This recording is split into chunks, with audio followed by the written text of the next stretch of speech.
अध्ययन करना चाहिए, लोगों को अध्ययन करना चाहिए कि इस अध्ययन में क्या क्या प्रक्रिया, क्या क्या व्यवस्था, क्या क्या चीज़ें हैं, और उसको अध्ययन करने के बाद स्वतः वैसे जिम्मेदारी में आकर के लोग देख लें, तब समझ में आ जाएगा कि विषय कहाँ है और किस तरीके से राजनीतिकरण करके लोग ऐसे मुद्दे को, जो विषय संवैधानिक दृष्टि से देखा जाना चाहिए, उसको राजनीतिक दृष्टि से देखते हैं।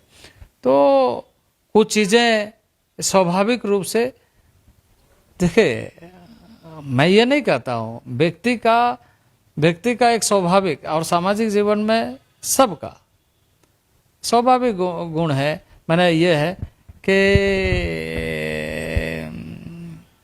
निराशा ऐसे नहीं आती, आशा से ही निराशा है। फिर निराशा को आशा में बदलने के लिए आपका प्रयत्न जरूरी है। काहे रोक दिए कुर्मी लोग आदिवासी बनने से भाई? नहीं, वो लोग तो यही कह रहा है। मैंने रोका? हाँ, वो लोग तो यही कह रहा है। अब कोई कहे तो मैं क्या कर सकता हूँ? जो रिपोर्ट आया था उसको मैंने रेफर कर दिया था, और सबसे बड़ी चीज है कि जब मैं वहां गया वो फाइल ही नहीं था, तो झारखंड गवर्नमेंट पे आज भी है, वो फाइल वहां थी नहीं। मैं 2019 में गया, फाइल उसकी लौट के आई है 2015 में, और ये अगर असत्य है तो मैं चैलेंज करता हूं। 2015 में भारत सरकार से फाइल आ चुकी है यहाँ वापस, और मैं 2019 में गया, और लोग इस तरह से बात करते। तो राजनीतिक दृष्टि से स्वार्थ के अंदर अगर कोई बात करता है और राजनीतिक लाभ लेने के लिए, तो अब उसका तो कोई उत्तर नहीं है। हमारे पास लेटर आ गई है स्टेट गवर्नमेंट की, यहाँ स्टेट गवर्नमेंट उसका जवाब दे। अब उसका जवाब कैसे देंगे वो स्टेट गवर्नमेंट पे निर्भर करता है। ये उस समय तो ये नहीं था, हमारे समय में तो हमने रेफर कर दिया था कि आप, ये वास्तविकता है।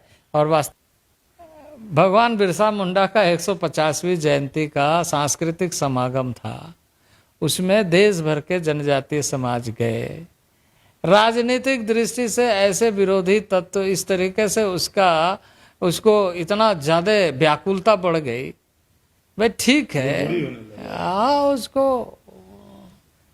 अब मैं तो ये कह रहा हूँ कि हमारे भारत में या हमारे झारखंड में जो लड़ाई लड़ने वाले, जिससे लड़ाई हुई, जिससे कुर्बानी, जिससे शहीदी हुई, जिससे लोग मारे गए, वो गोली चलाने वाले कौन थे? ईसाई थे कि नहीं थे? तो इसमें चिढ़ने वाली बात क्या? तो इतिहास में लिखा हुआ है, वो तो दिख रहा है। भगवान बिरसा मुंडा को जेल में ला करके बंद करने वाला कौन था? उसका इतिहास पढ़े, और उस इतिहास के प्रति अगर वो ईमानदार है तो इस तरह की बात ना करे, जो एक तरीके से सिर्फ राजनीतिक चश्मे से देखने वाला हो। सुन रहे थे आप अर्जुन मुंडा जी को, जो पहले जनजातीय मंत्री रह चुके हैं, केंद्र में जनजातीय मामलों के मंत्री रह चुके हैं, और वो बड़ी साफगोई से ये बात कह रहे हैं कि कुर्मी को जो अनुसूचित जाति है उसमें अगर शामिल नहीं किया गया है तो इसमें उनका कोई दोष नहीं है, और कैसे दोष नहीं है ये भी उन्होंने बता दिया। लेकिन हम बताएंगे आपको इसके इनसाइड स्टोरी। नमस्कार, जोहार, देख रहे हैं आप द भारत मित्र, आपके साथ मैं आरती सिंह। और इस पूरे मामले पर कोल्हान के कुर्मी नेता ने बड़ा सवाल उठाया है। बड़ा सवाल इसलिए उठाया है क्योंकि कुर्मी समुदाय अभी भी मानता है कि भाई देखिए, अगर चाहते अर्जुन मुंडा अगर चाहते तो कुर्मी समुदाय जो है वो भी जब जनजातीय मामलों के मंत्री रहे थे अर्जुन मुंडा, तो वो चाहते तो उस वक्त अनुसूचित जाति की जो लिस्ट थी उसमें वो कुर्मी समुदाय को शामिल करवा सकते थे। बहुत सारी जातियों को उन्होंने उस वक्त उस लिस्ट में शामिल करवाया, तो फिर कुर्मी को क्यों नहीं करवाया? तो ऐसे ही एक नेता है गौतम महतो, युवा नेता है, कुर्मी समुदाय के नेता है। उन्होंने बहुत सारे सवाल उठाए कि भाई आप जिस साल का हवाला दे रहे हैं, अगर वो साल भी अगर आपसे पूछा जाए तो भी तो डबल इंजन की सरकार थी, तो आप पल्ला नहीं झाड़ सकते। अगर आपकी नीयत साफ होती, अगर आपकी नीयत ईमानदार होती, तो अब तक कुर्मी अनुसूचित जाति की लिस्ट में शामिल हो चुके होते। दरअसल इस युवा नेता ने अपने सोशल हैंडल पर ये लिखा है कि अर्जुन मुंडा ने एक पत्रकार को इंटरव्यू तो दिया, जिस इंटरव्यू में कुर्मी समाज की एक बहुत बड़ी मांग का जिक्र भी हुआ है। तो इस पर सवाल उठाया गया है कि पत्रकार ने ये पूछा है उनसे कि आपने कुर्मी समाज को अनुसूचित जनजाति में शामिल होने से क्यों रोका। तो सबसे पहले तो हमने आपको यही सुनाया कि उन्होंने क्या जवाब दिया है। अर्जुन मुंडा ये कहते नजर आ रहे हैं भाई कि उन्होंने कहाँ रोका, उन्होंने तो 2019 में दिल्ली वो जब गए थे तो फाइल तो 2015 में ही वापस हो गई है। तो इसी पर सवाल है कि अगर बात अधूरी छोड़कर आप निकलना चाहते हैं तो बात पूरी इस तरीके से भी की जा सकती है कि 2015 में भी तो बीजेपी ही झारखंड में शासन कर रही थी।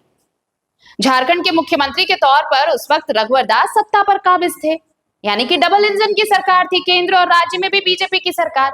तो ये फाइल मुख्यमंत्री रहते रघुवर दास ने ही वापस मंगा लिया था। मतलब इस साजिश में रघुवर दास भी उतने ही दोषी हैं जितने आप हैं।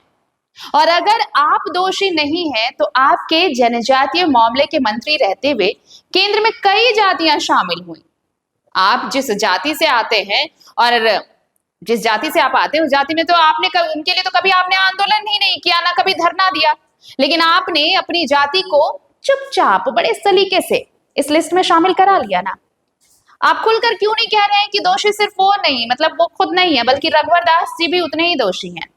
और आप चाहे कितनी भी लीपापोती कर लीजिए, कुर्मी समाज सारी चीजों को अच्छी तरह से जानता है कि कौन उनके समाज के दुश्मन है।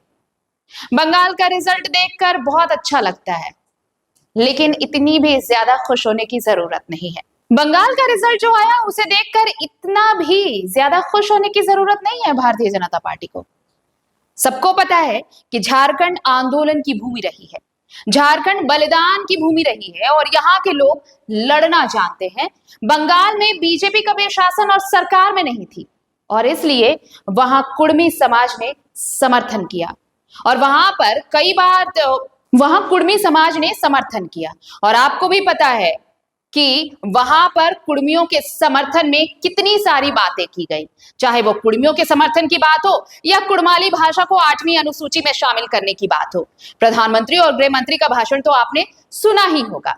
लेकिन झारखंड में जिस तरीके से भाजपा सरकार में थी और इसी गलत रवैये के कारण वो सरकार से बेदखल कर दी गई। अब आपको समझ में आ गया होगा कि क्यों बेदखल की गई बीजेपी यहां से। और अगर यही रवैया रहा, बदलाव नहीं हुआ, तो 2029 में भी आप यकीन मानिए ये रिजल्ट दोहराता रहेगा झारखंड। क्योंकि अगर आप वायदे कर रहे हैं और वायदों को नहीं निभा रहे हैं, अभी देखिए कल ही एमएचए की बैठक भी हुई है। एमएचए की बैठक में कुड़माली भाषा को लेकर कोई सहमति नहीं बनी, बल्कि ये कहा गया कि 2026-27 में जो जनगणना होगी उसमें कुड़माली भाषा के लिए कुड़माली थार का ऑप्शन दिया जाएगा, इसे इस तरीके से वर्गीकृत किया जाएगा। अब आप सोचिए कि जब बंगाल चुनाव चल रहा था उस वक्त प्रधानमंत्री और गृह मंत्री ने तो ये कहा कि कुड़माली भाषा को 8वीं अनुसूची में शामिल किया जाएगा।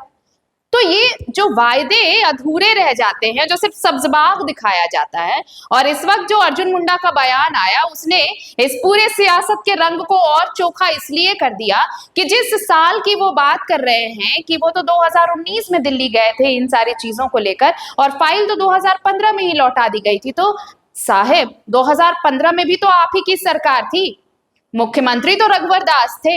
यानी कि अगर साजिश हुई और अगर ये नहीं हो पाया तो इसमें दोष सिर्फ रघुवर दास का तो नहीं है, दोनों बराबर के हिस्सेदार हैं। एक ने फाइल वापस लौटाई और दूसरे ने कभी सोचा ही नहीं कि जो वायदा कराए हैं जनता से उन वायदों को कैसे इंप्लीमेंट कराया जाए, एग्जीक्यूट कराया जाए। फिर आप कैसे कह सकते हैं? तो फिर डबल इंजन की सरकार क्या कर रही थी?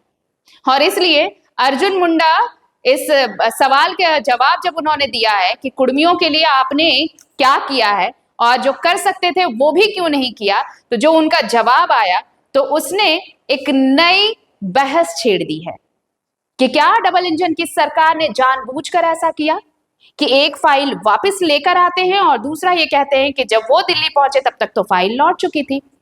अगर ये अधूरा है तो इस जवाब को पूरा किया जाना चाहिए और अगर नहीं तो फिर बंगाल रिजल्ट से अगर आप बहुत ज्यादा खुश हैं तो अगर ईमानदारी नहीं दिखाई नीयत में, और अगर कुर्मियों के लिए, अगर उनके हक के लिए आपने जो वायदा किया था अगर पूरा नहीं किया, तो फिर झारखंड में बीजेपी के हालात तो बदलने से रहे, कम से कम ऐसे बयानों के बाद तो बदलने से रहे हालात। और इसका खामियाजा 2029 में हो ना हो बीजेपी को फिर से पिछले 2 बार की तरह भुगतना पड़ सकता है।